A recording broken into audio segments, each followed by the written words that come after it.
হরে কৃষ্ণ বন্ধুরা, আজ হচ্ছে নৃসিংহ চতুর্দশী। আজকের দিনে ভগবান নৃসিংহদেব অবতীর্ণ হয়েছিলেন। শুরু হবে অভিষেক, তাই মাতাজিরা বসে গেছে অভিষেকের ব্যবস্থা করতে। ফলের রস বানাচ্ছেন।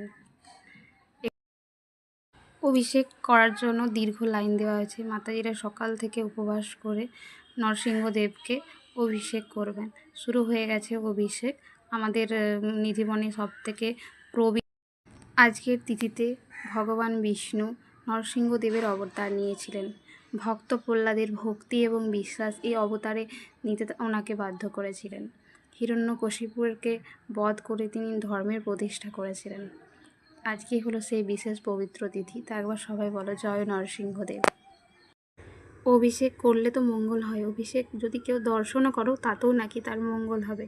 করুণাময় গোবিন্দের কত কৃপা। তারপর শুরু হয়ে গেছে আমাদের সন্ধ্যা আরতি।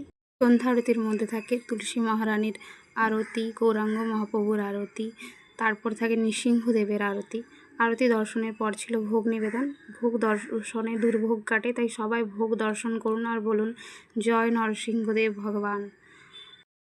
ভগবানকে ভোগ নিবেদন করার পর আমরা সবাই বসে পড়েছি প্রসাদ পেতে। তার আগে ছিল হরিকথা, আমরা হরিকথা শ্রবণ করলাম এবং আজকের দিনটির মাহাত্ম্য আমরা শ্রবণ করলাম। তাই একবার সবাই মিলে বলি হরে কৃষ্ণ। আজ